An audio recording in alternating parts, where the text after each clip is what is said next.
Record. Good afternoon, everyone. This is Queenie Clem with Queenie's Book Talk and Reviews, and I am your literary ambassador. And today I have a special guest on my channel. Please introduce yourself to the readers. Hi, my name is Nicole. I write under the pen name Jazira. My last name is Bradley. And I'm so happy and excited to be here with you, Miss Queenie. Thank you, thank you, thank you. Now, what inspired you to write Divas Dating Assessment Guide, Girl Please? Okay, so some years ago, actually, the idea started in maybe 2003. I was working with a coworker. And he was telling me about his daughter and all these dating journeys she was having and these issues. And we would talk, and I said, "Oh, well, she need to do this, or she need to do this, try this, whatever." And so, I'm giving him advice to give to his daughter from a female perspective. And so I started thinking about this. I said, man, we should have been putting this advice into a book. And I just kind of let the idea go after that or whatever. Didn't really think too much about it. But I was teaching high school. And so around 2009, I started seeing that the girls in high school were having these same issues that my coworker's daughter was having some years ago. And I said, man, and I just started joking. I said, I should write a book so nobody marries my ex-husband, my first ex-husband, because that'd be tragic.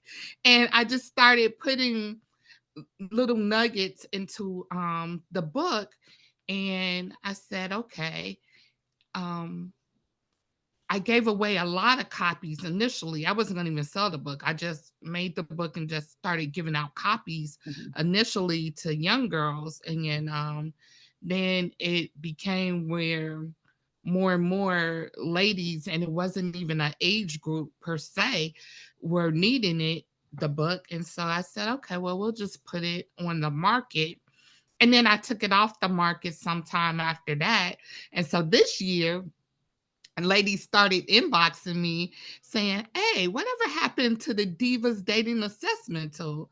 I said, "Oh, I took it, off the market or whatever." They're like, "You need to bring it back." And I kept hearing that. And I said, "Well, what's going on? Because I'm not in the dating pool anymore." I put myself, I like to say, in dating timeout. So I said, Okay. "What's going on?" And they said, "The book is needed just like it was back then." I Mhm. said, "Get out of here." And I started hearing different things, and I'm like, yeah, okay, we can re-release it and put it out. So it's still the same content from 2009 when it was originally put out. The info is still relevant. Just changed the cover and did a few tweaks inside, but the content is still the same. And I thought, wow, that's interesting.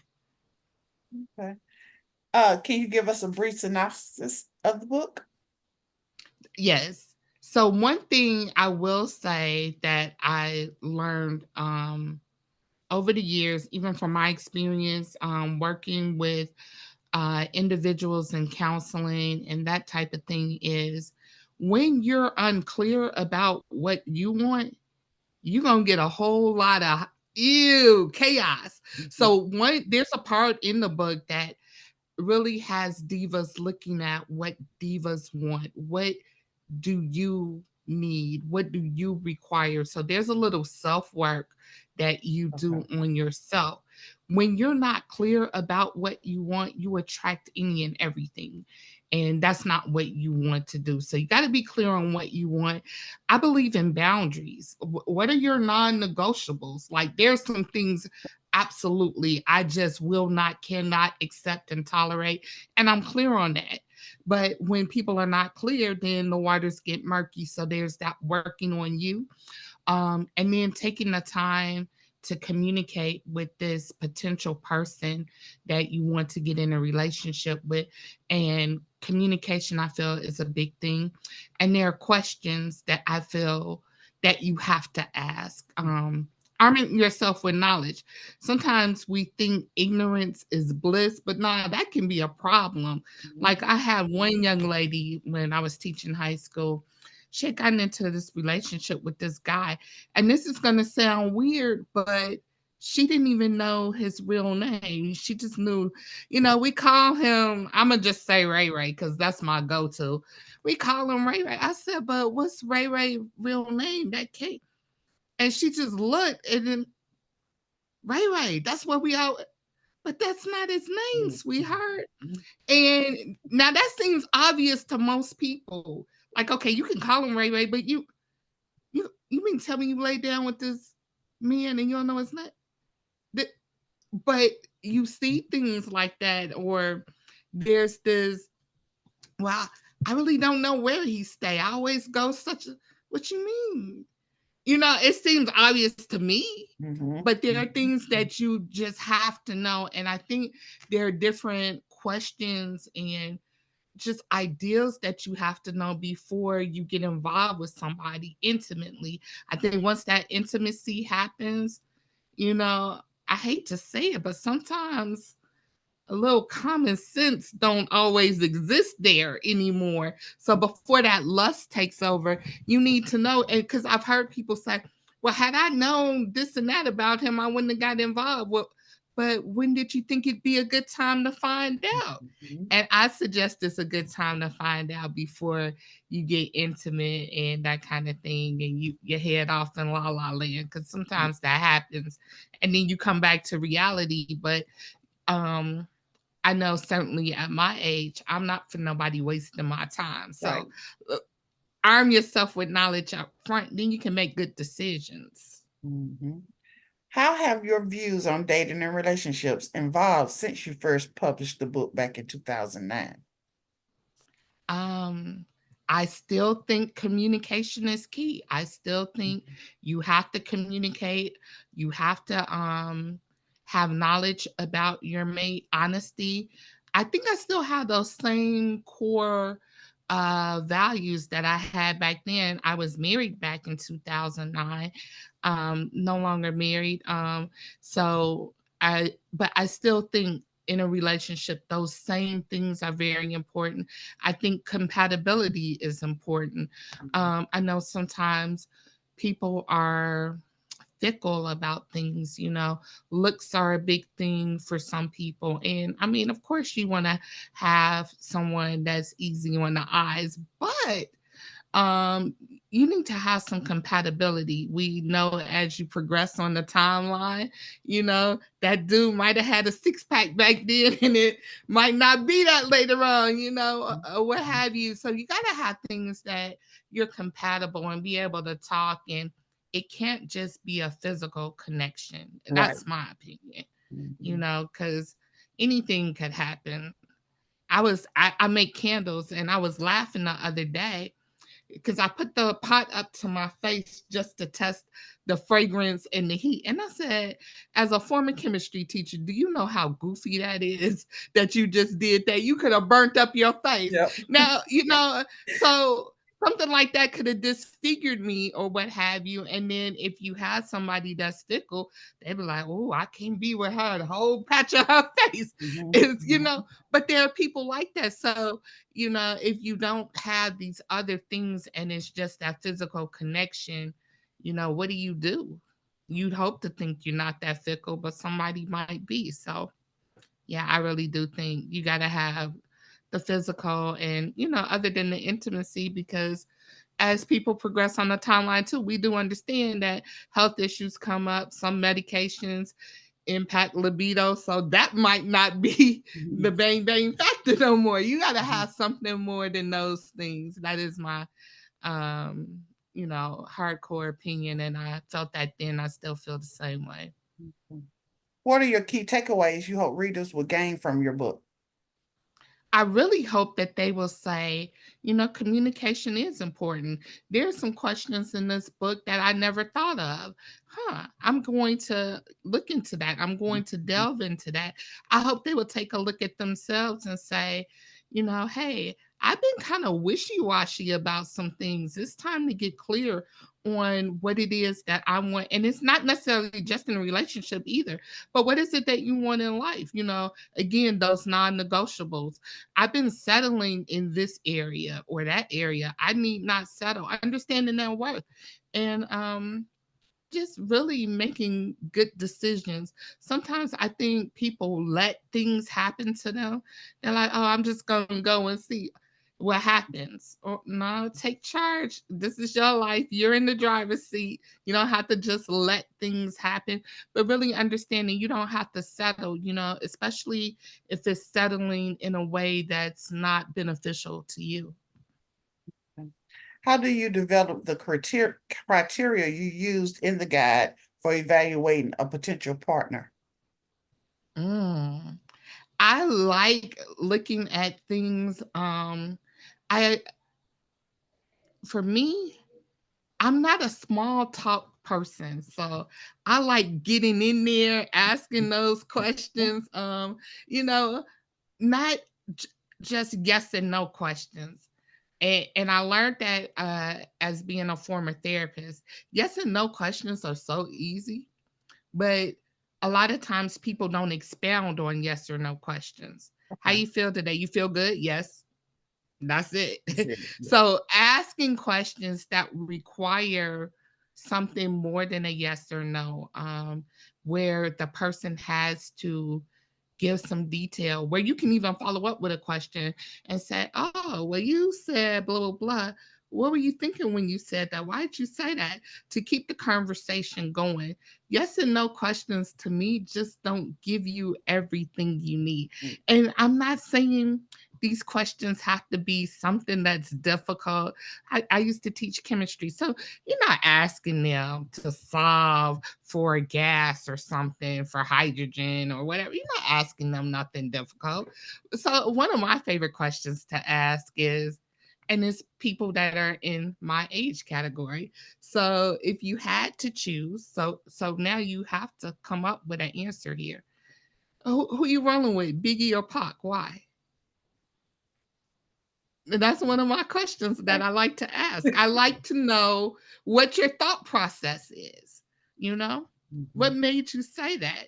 And it doesn't have to be something that simple. It could be something else, but just really getting to know, because sometimes you'll be talking to somebody and you like, oh, their thought process is kind of skewed. I don't know Mhm. if I could, if I want to be involved with a person like that. You hear some things people say, you're like, ooh, we on different lines when it comes to this. And then is this somebody you want to deal with or not? No. When you have the information, then you can make better decisions. When you don't have the information, I feel like you're working at a deficit. Right, right, right. Can you read an excerpt from your book, please? Sure. Okay. So on this particular page, it says telltale signs you need help. Navigating the dating scene can be a learning curve. While hindsight offers wisdom, having a guide like this could have saved me time during my own dating experience. Perhaps you feel confident and have it all figured out. Kudos to you if that's the case. However, if uncertainty looms or if you're aware that your grasp isn't quite firm, this manual is tailored for you. If you're unsure whether he's already committed to someone else, whether it be a girlfriend, wife, or significant other, the simplest solution is to ask him directly. Mhm. It's crucial to clarify this early on to avoid any misinterpretations down the line. Discovering later that you were merely one of several options can be disheartening. While what you choose to do with this knowledge is entirely your prerogative, I advise against settling for a secondary role in someone else's life. Wow, wow. And what age group would you say this book is for, or is for all women, or for who is it for? What's your target audience? My target audience is, we could go as young as high school. Okay, We could, but my target audience is really 22 to 40. okay, okay. Men and women? Are you more So geared to the women? I'm more geared to women, but I've had guys read the Mhm. book so that they could understand. They told me uh, how to interact better with women and to be in tune with what women were thinking and feeling because they wanted to be genuine. I hope that's the case.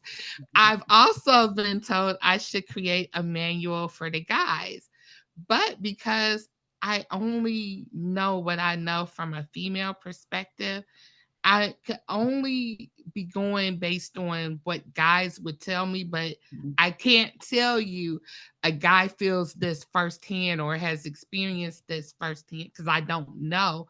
So there's some guy out there who definitely could create a manual and we could tag team together to help our people. But I really think guys could speak more to guys, but there are things in here that may open up a guy's perspective when dealing with ladies and understanding, oh, maybe I could look at this or offer this information. Because I do believe that guys and ladies, we have different communication styles. So sometimes I've been speaking to guys and they'll say, oh, well, I told you that. Da, da, da. No, like you just glossing around something is not telling me, like for me. And I have to tell people, look, I need details. What you're trying to do is take me out to dinner and offer me breadsticks. Now I want the meat and potatoes. Let's go. Let's dig a little deeper. And so I think just really people having those conversations and being honest, about what it is that you want, or just tell the truth. And so I think it's crucial. Tell the truth. If the person don't want to be involved, then let them make that decision. When there's not a level of honesty, then it's almost like you got a one up on somebody, and it's almost like you've made the decision for them because you omitted key information that was necessary. And that doesn't feel good when you're the person on the other end that feels like you've been deceived. And sometimes it may just be an accident. It may have not have been done intentionally, but when you feel that way, it does feel like, this is kind of crappy to be sitting here. Mhm. Mhm. What do you think is the biggest mistake people make when navigating the dating scene? Making assumptions. Making assumptions. I've seen it happen too many times, where people, I thought me and him had something going on. And I'm like, well, why would you think that?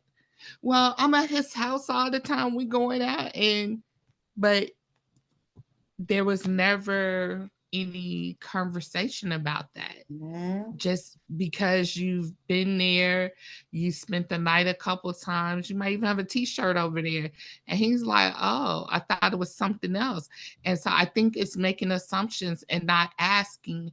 And people are like, oh, well, I didn't, I didn't know how you didn't know. Like, I really feel when you intimate with a person, you feel that level of comfort, but not a level of comfort to get That's clarity the on what it difference. is you're doing. Mhm. Mhm. I'm not understanding that. I mean, and my thing is kind of direct. Hey, what is this? Like, what's going on here? What do we call this? What are we doing?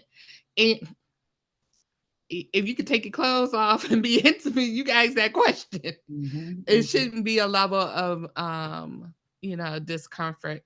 So I really think just making assumptions, people not knowing what's going on or making an assumption that there's more, and then feelings get hurt. And that was a quick conversation. Hey, what is this? What's going on? Mhm. Have you ever received feedback from readers, and how was that influenced to write this book, to update this book? I have people have said, oh, there were certain questions that I never thought about asking. So I'm like, okay, that's a keeper. When I got the feedback, hey, you need to bring that book back. Is needed more in 2024.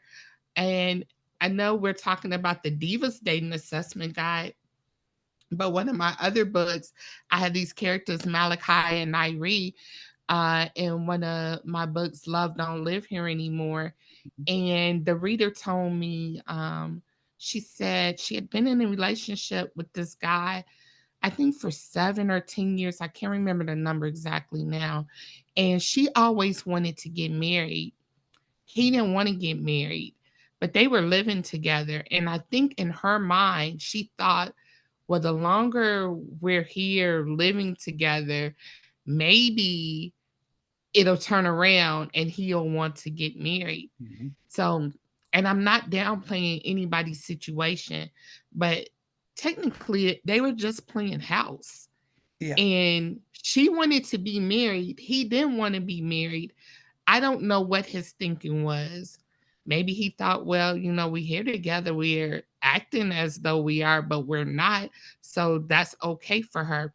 But she said when she got to the end of Love Don't Live Here Anymore, she realized he was not going to marry her. Mhm. She still wanted to be married, even though they were living together and that situation was what it was. She desired to be married.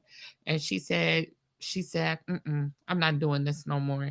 And she left the relationship. And I don't encourage people to break up. That's not, my deal to say leave somebody.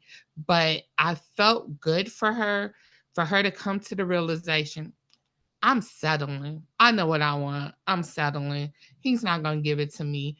And it also then opened the door for her to be able, because I truly feel this, if there's someone that's meant to be for you, there are people who will say, I'm not going to be a side piece. I'm not going to go and break up a relationship and come between Mhm. something. So they will just walk on by and say, hey, that person's involved with somebody. I respect that relationship. I'm going to just keep going on my merrily little way.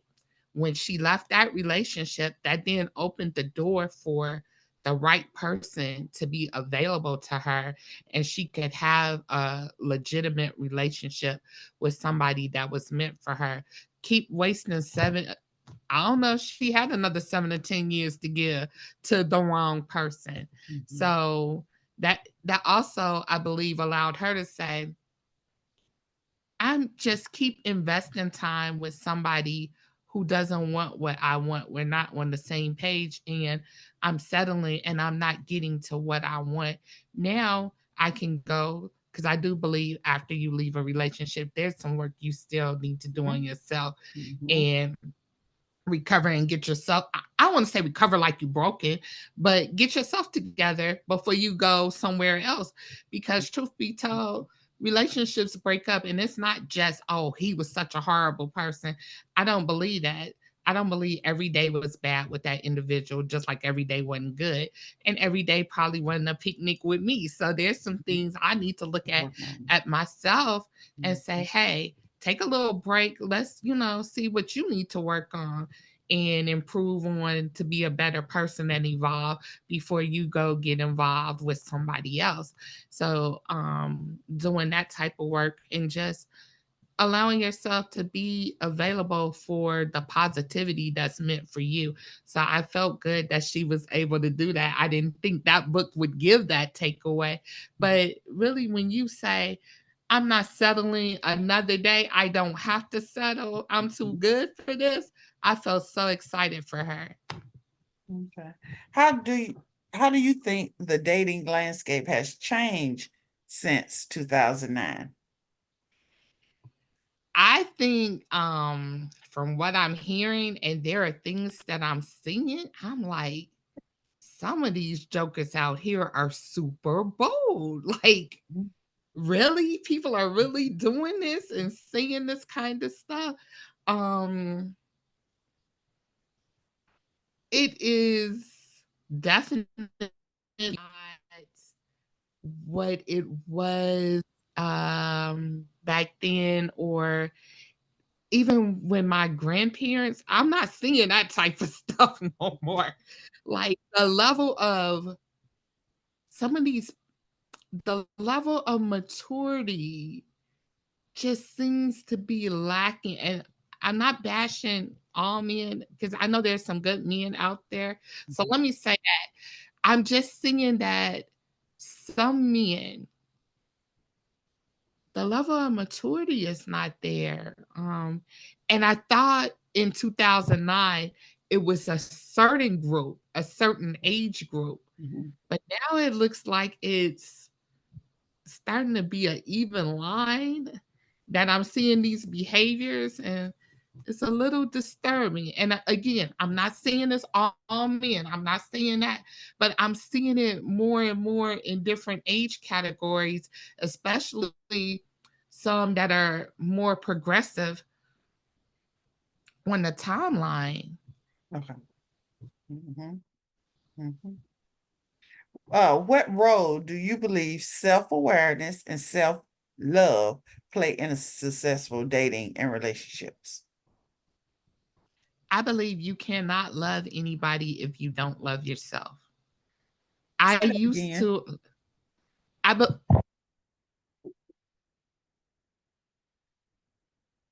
Your mic went out.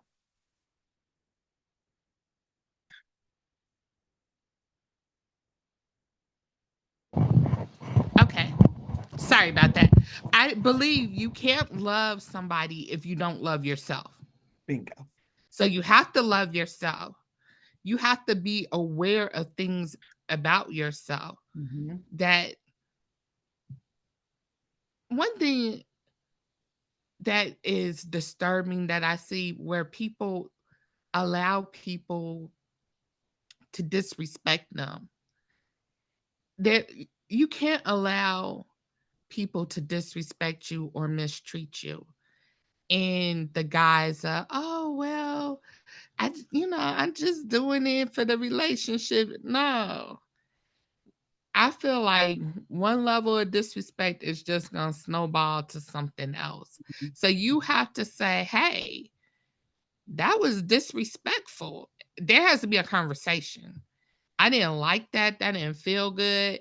And if the person is not aware and they can correct whatever happened, I give you one time. But for it to continue, that's again a level of settling and you're not being true to yourself. So I believe you have to Mhm. respect yourself to say, hey, you know what? That's disrespectful. I'm not taking that. I don't have to take that. Right. Knowing you don't have to settle.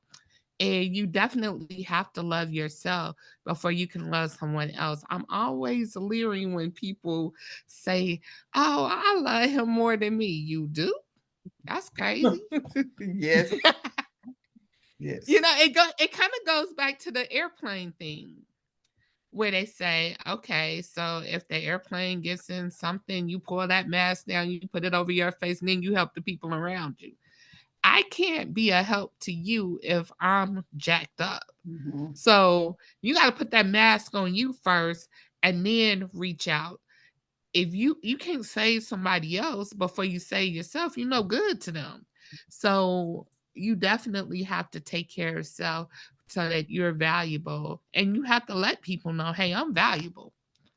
You know, I that's just how I am. I don't let people talk to me any kind of way, mistreat me. And on the same token, I'm not going to do that to them. But you definitely have to establish your value.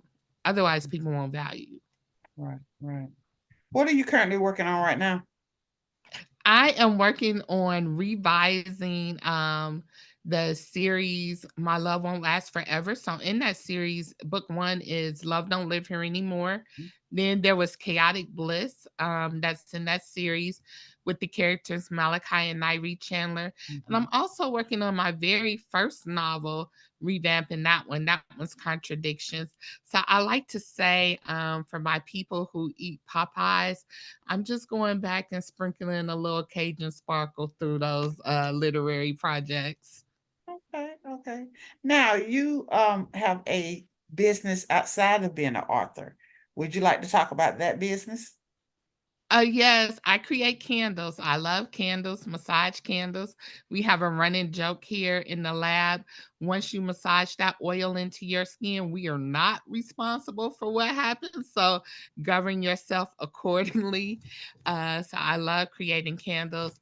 I also do educational consults. I worked for over 20 years in the education space as a special needs teacher. And so now I work with parents to advocate for their children in the educational arena. And I really believe that is parents are the first teachers, Yes. and it's that's your baby. My babies are grown now, but they're always going to be my babies, and I'm always going to advocate for them. And so I work with parents for advocating for their students. A lot of parents feel like when they go to a conference, they have to agree with what the school says. And I'm not saying you have to be combative, but you have to do what's in the best interest of your child. And Yes. so if you feel, hey, that doesn't really suit my child, but I'm sitting at the table and I feel like I don't have a voice. I like being there with them to help them speak up and advocate. I believe that children can, all children, whether they are on the gifted spectrum or on the exceptional spectrum where they have learning disabilities or in the middle, all kids can learn and have some ability to do something. And everybody wants their child to go out and be productive and do their best. And I just like working with parents in and schools and helping do what's best for the student. And sometimes that's not always what's most convenient. Yeah. And so that's where people kind of look at me a little weird, like, but we can't, yeah, you can. Mhm. It just may not be convenient, and convenient doesn't mean that it's taking you a whole lot of extra time. Sometimes it's just about understanding we can meet this kid's needs in a different way, a way that we may not have thought of. So it doesn't always have to be traditional. Like, you could help a student with social skills that's lacking in social skills by allowing that student to be an office helper, um 10-15 minutes a day or a couple times a week. Now that wasn't hard. That's a quick easy solution. So it's like having us have conversations and think about ways that we can help students, and it's not always something that has to be big and long and drawn out or something like that. And Mm. so just helping schools and parents understand that.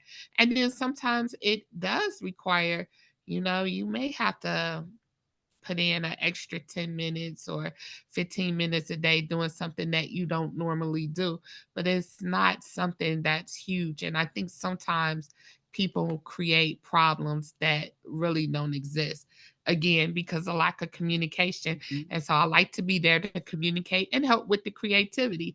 It doesn't have to be a hard chore, it can actually be fun. Mhm. Mhm. Okay, where can readers find you and your books? My books are on Amazon.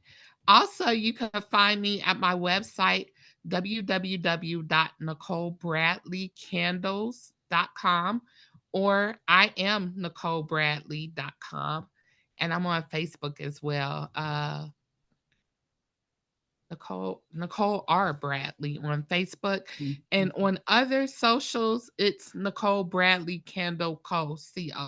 At the end. Okay. Any final thoughts before you go? My final thought that I usually have for a lot of people is live life to the fullest. That is my final thought. Enjoy life, live life to the fullest. All right. Well, thank you for coming in today, Nicole. I really appreciate it. And can you show them the cover of the book one more time? And you say you can get it on Amazon and your website, or just Amazon? Amazon, Amazon now, and then if you're following me on Facebook, I do often put together the Divas kit. Oh, I got to do a quick reach. 1 second. Mhm. So, in the Divas kit, we have the tumbler, we have the book, and we have a customized pen that I create. So all the pens are different. So you don't know what you're gonna get because I can't promise you what you're gonna get when I sit And where down and create. and where can readers get that from? I have the link on Facebook Okay. for the Divas kit. Yeah. The Divas Kit on Facebook. Okay. Well, Mm-hmm. thank you for coming Because in today. I really appreciate it. thank you so much. Thank you for having me. I've enjoyed myself. All right. This is Queenie Clem with Queenie's Book Talk and Reviews. Happy reading. Bye, y'all. Bye bye.